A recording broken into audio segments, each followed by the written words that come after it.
Hello, wahai peminat Kamen Rider, apa khabar?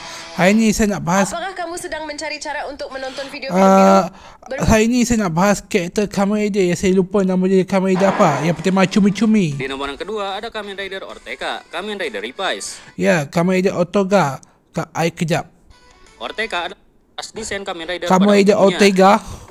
Kejap, nama Kamen Rider apa tadi? Lupa Di pula. nomor yang kedua ada Kamen Rider Ortega, Kamen Rider Reprise. Oh, Ortega. Ortega adalah salah satu pilihan. Kamen Rider Ortega ni bertemakan Cumi-Cumi. Ya, Cumi-Cumi. Kamen Rider Ortega. Ya, Ortega tapi warna hijau. Kenapa bukan biru atau ungu? Ya, Ortega. Ya, Alhamdulillah, Kamen Rider Ortega ikut nama orangnya kot.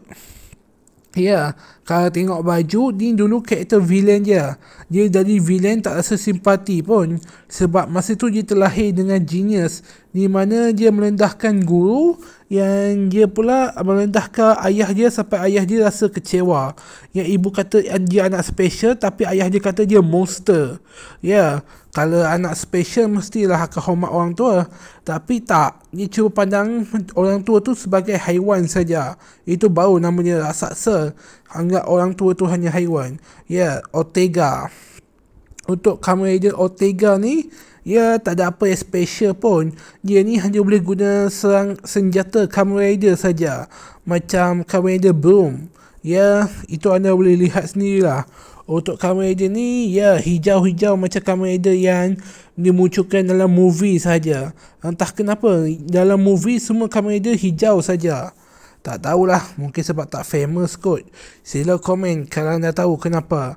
Okey, jangan lupa tekan butang lonceng, butang subscribe kalau anda tahu kenapa Kamen Rider Ortega ni driver dia sama je dengan driver tu Kamen Rider lain tu.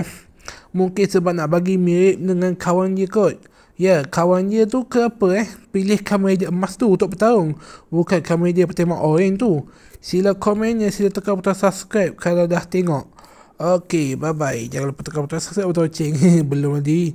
Saya nak buat video ni agak panjang sikit lah. Untuk ni, Kamen Rider Ortega ni, ya, dia ni cuma muncul dalam movie je. Tak ada pun muncul dalam movie-movie ulang tahun Kamen Rider lain. Tak ada pun muncul dalam cerita Kamen Rider lain. Ya, sila komen kalau dah pernah tengok. Okey, jangan lupa tekan butang subscribe, butang lonceng. Kalau Kamen Rider Ortega ni muncul dalam movie lain, elok juga. Sebab namanya Ortega, ya, saya sebenarnya berharap karakter Ortega ni akan mati. Sebab, ya, saya memang tak sukalah dengan sifat dia tu. Ya, dengan sifat dia tu layak mati saja dalam cerita series Kamen Rider. Tapi pengarah ni tak pandai buat cerita yang bagus. Dia hanya pandai tambahkan kostum Kamen Rider saja. Sebabkan dia tambahkan Kamen Rider, ya, Kamen Rider pun tidak famous mana pun.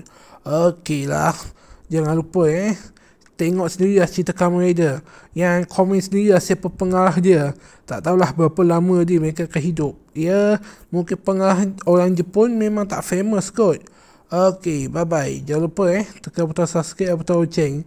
Yang sila share video ni kalau anda rasa cerita Kamen Rider anda lebih menarik. Okey, bye-bye. Jangan lupa tekan butang subscribe, butang lonceng.